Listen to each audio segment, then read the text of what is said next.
Voy a empezar este vídeo con una confesión. Y sé que probablemente te pasó lo mismo a ti.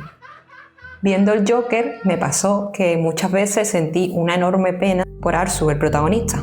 Pero también hubo momentos en que sentí una pizca de satisfacción cuando dejó de ser una persona humillada, débil e invisible. La verdad, cuando sentimos alivio por un villano cuando ataca, nos vuela la cabeza.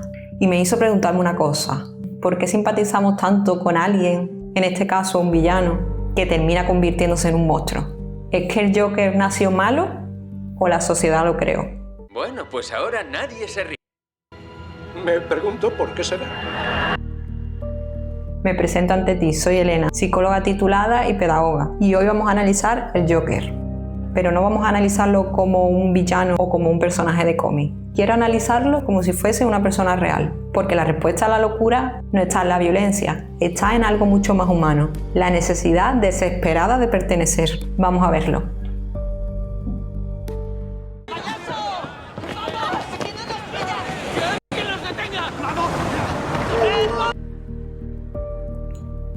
Vale, quiero que os fijéis en algo. La mayoría de las personas recuerda esta escena por la paliza, pero yo veo algo diferente. Una persona completamente sola.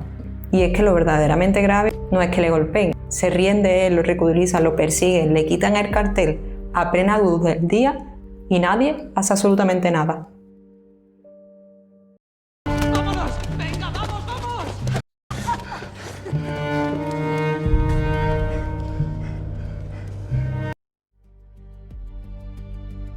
Como veis, nadie interviene, nadie le tiende una mano.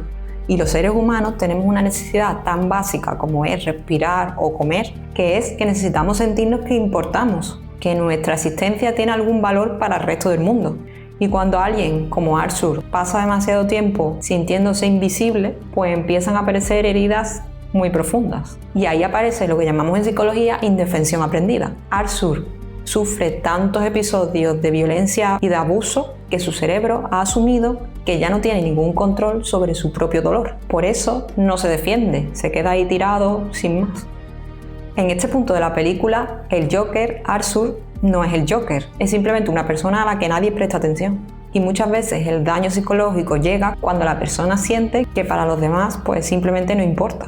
La escena que destacaremos ahora me parece una escena súper triste. Es la escena del autobús.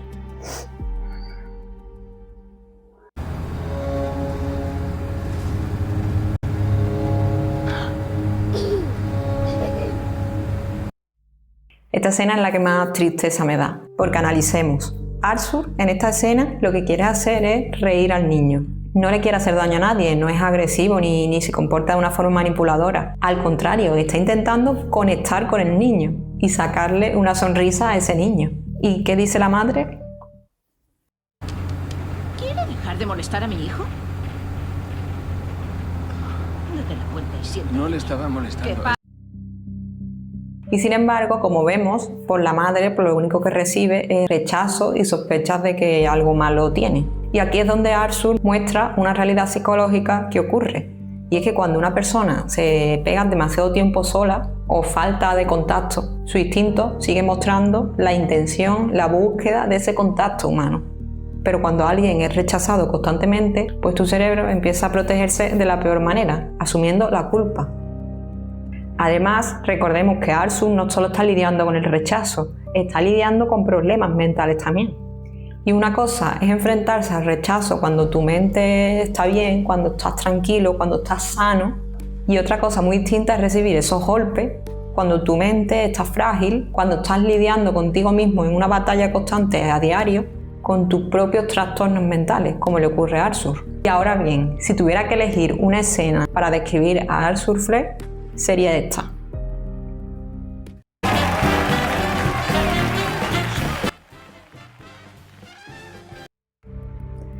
Escuchad con atención lo que su mente está proyectando con esta fantasía, con Murray.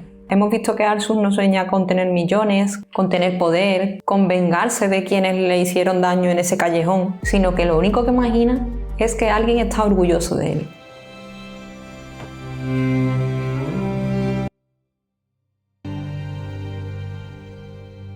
Y con ese abrazo, como vimos, Arthur quiere imaginar que alguien lo ve. Imagina a esa figura paterna que le falta, que lo abraza y le dice importas. Revela con esa fantasía lo que realmente es su necesidad. Busca claramente sentirse querido y sentir que tiene valor. Por eso esta escena me parece una de las más tristes de la película, porque Arthur solo está imaginando algo que todos nosotros pues damos por hecho, que es que alguien nos quiera. Ahora vamos a estudiar la escena de la verdad sobre su madre. Aquí ocurre algo muy interesante en relación a su identidad y al verdadero colapso que sufrió. Porque eres adoptado y yo nunca me acosté con tu madre. ¿Qué quieres de mí? ¿Dinero? No, yo no soy adoptado. Muchas veces pensamos que las personas pues se rompen por algo que te haya ocurrido en el presente, pero en psicología sabemos que esto muchas veces no es así, que una persona se puede romper por completo cuando en realidad se entera de algo sobre la verdad de su pasado. Y aquí vemos como el que su madre dice que es su padre, Arthur lo enfrenta y se da cuenta de que no.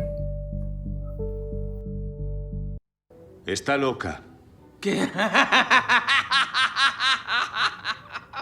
Y es que toda la identidad de Arthur estaba construida sobre esa historia que le había contado la madre. Y en ese momento, pues todo desaparece. Ya lo hemos hablado, Penny. Lo adoptaste. Tenemos toda la documentación aquí. En este momento hemos visto cómo Arthur sigue investigando el tema y descubre los documentos de la verdadera historia. Pues como imagináis, el suelo se abrió ante sus pies y Arthur tuvo que enfrentar la pregunta más aterradora que puede plantearse una persona.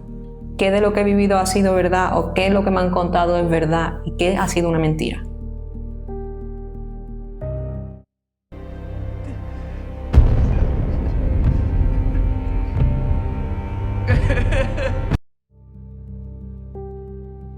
Y cuando una persona pierde los pilares sobre los que se había construido su identidad, lo que creyó de su madre y que resultó ser mentira, y descubre además los abusos que vivió de pequeño, Arthur, como cualquier persona, puede experimentar una crisis emocional fuerte. A nivel neurobiológico, el maltrato infantil altera el desarrollo del cerebro, especialmente en las áreas que manejan las emociones y la empatía. Si a este cerebro biológicamente vulnerable le sumas que ha descubierto ahora de adulto que toda su vida ha sido una mentira, pues la mente se fragmenta.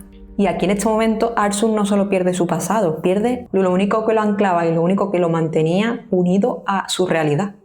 La siguiente escena es cruda y es violenta. Y quiero dejar algo claro sobre mi postura como psicóloga. Y es que explicar no es justificar. Nada de lo que ha vivido Arthur justifica la violencia, pero sí es el ejemplo perfecto para explicar cómo funciona el límite mental. Esta escena del metro es dura.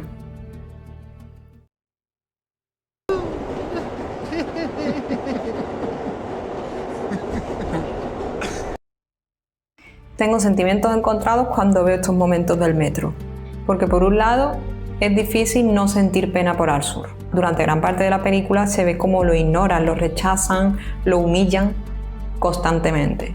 Y aquí vuelve a ocurrir.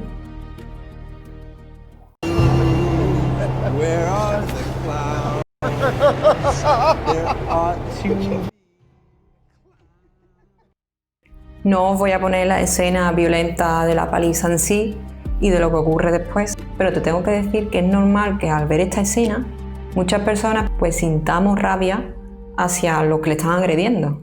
Y es normal que incluso una parte de nosotros desee que Arthur deje de sentirse indefenso. Pero creo que lo que realmente importa no es lo que ocurre en el metro, sino lo que ocurrió antes. Las personas no se rompen por un único acontecimiento.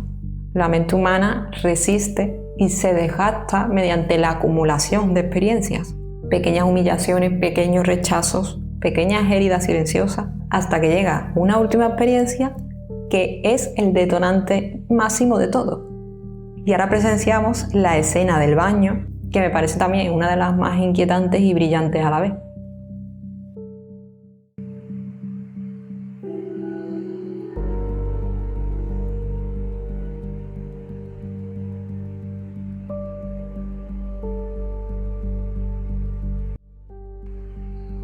Fijaos en su lenguaje corporal. En sus ojos no hay alegría o alivio, pero tampoco hay culpa ni remordimiento. Lo que estamos viendo es una especie de transformación, una especie de metamorfosis de la identidad, un cambio radical en su identidad.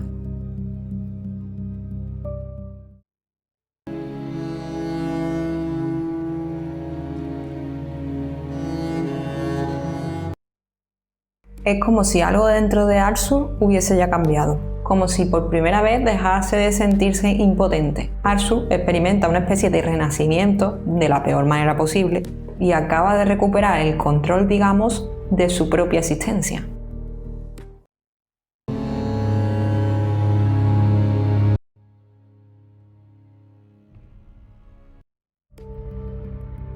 Y creo que aquí empezamos a ver algo que la película nos muestra constantemente. Es la necesidad desesperada de ser visto y de sentir que importas. El problema es que Arthur encuentra esa sensación de valor por un camino que es profundamente oscuro y destructivo, claro, porque recurre a la violencia y se carga a personas. Y ahora viene la fantasía con la vecina, con Sophie. Después de lo ocurrido en el metro y de ese punto de inflexión que tuvo, de esa transformación, vemos a un Arthur totalmente diferente. Y Arthur va hacia la vecina, hacia Sophie, a besarla. Esto es todo una fantasía de él.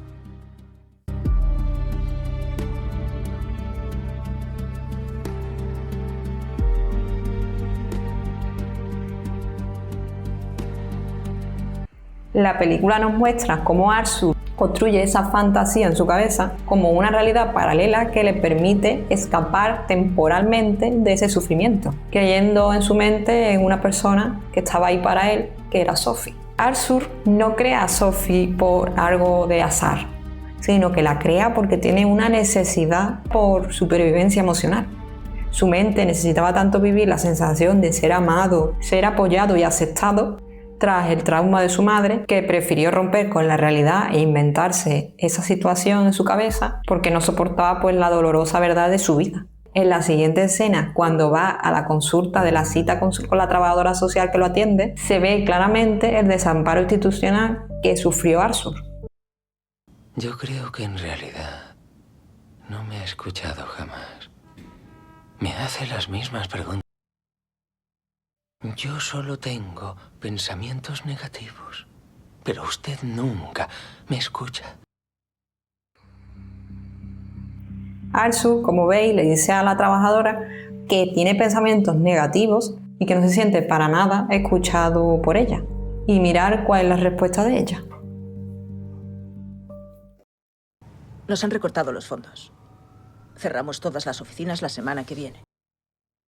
El ayuntamiento ha recortado los fondos de todos los servicios y... Como veis, la trabajadora le dice que han cerrado el servicio y que se quedará sin tratamiento y sin atención.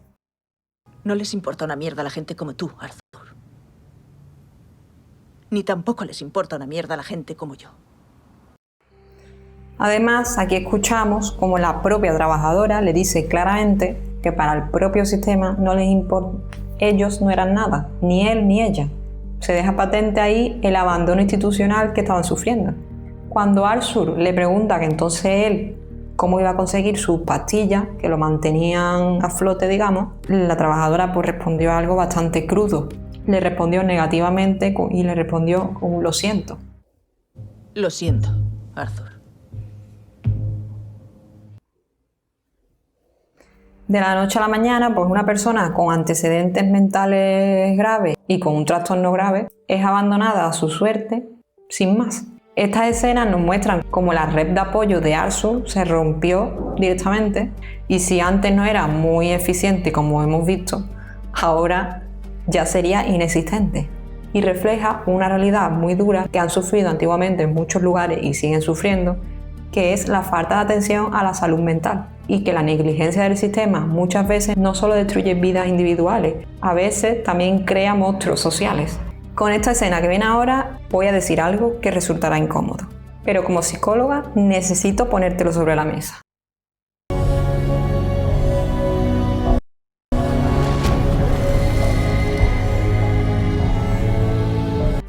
Creo que mucha gente sintió satisfacción viendo este momento. Y ya sé que es una contradicción brutal, porque apenas unos minutos antes, Arthur pues acaba de asesinar brutalmente a un compañero de trabajo, también payaso. Pero entonces, ¿por qué nos da un poco de placer verlo bailar?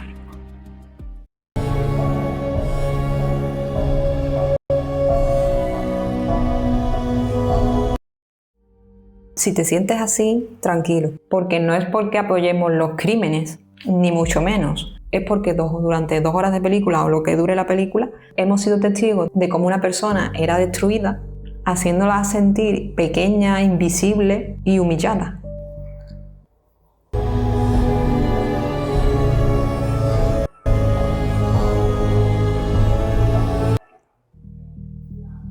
Y aquí, pues por primera vez vemos que Arthur está como sintiéndose poderoso. Por primera vez parece que está sintiendo, parece que se siente como libre, que siente que existe para el mundo. Y este baile que nos representa en la escalera nos conecta con un instinto humano muy primitivo y profundo que todos compartimos. Y es el deseo desesperado de sentir valor y control sobre toda nuestra vida. Absolutamente no es la forma de conseguirlo. Los métodos de Arthur obviamente son intolerables y destructivos, pero el deseo estaba ahí y las circunstancias que lo rodeaban también. Y así llegamos al clímax, a la entrevista con Murray.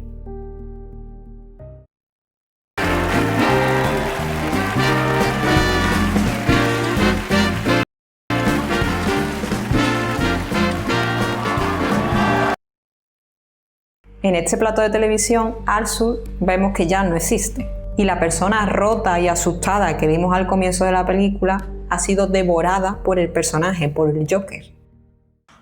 ¿Se creen que vamos a quedarnos de brazos cruzados y callarnos como pánfilos? ¡Que nunca va a salir la bestia que llevamos dentro! Has terminado. ¡Wow! Tremenda escena. Hay una frase brutal que Arthur escribió en su cuaderno al principio de la película y que junto a otra que dice resume bastante bien todo. La frase que anota en su cuaderno dice: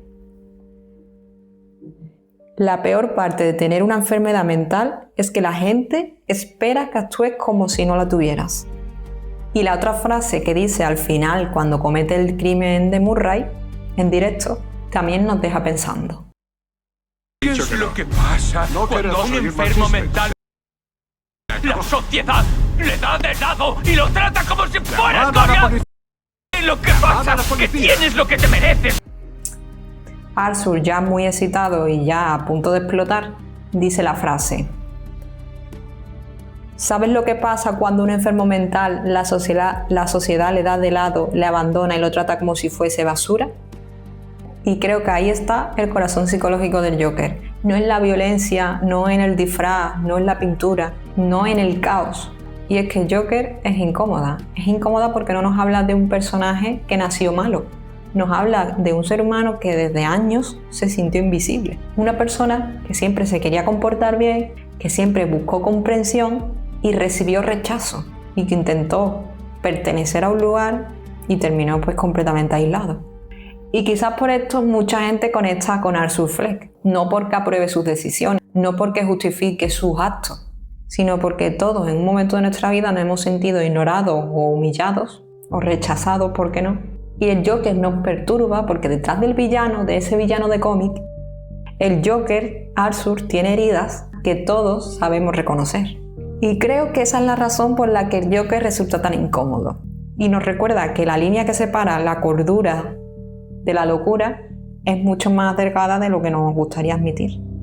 Al final de la película vemos como Arthur está ya ingresado, internado en un hospital psiquiátrico y su mente está completamente desatada, completamente en el Joker, fuera de sí. Y se vio claramente como la acumulación de todo lo que le había ocurrido le llevó a romper esa inhibición. Bueno, ya la rompió, recordemos, en esa primera escena de violencia en el metro. Y lo culminó en esta película dentro del propio hospital psiquiátrico.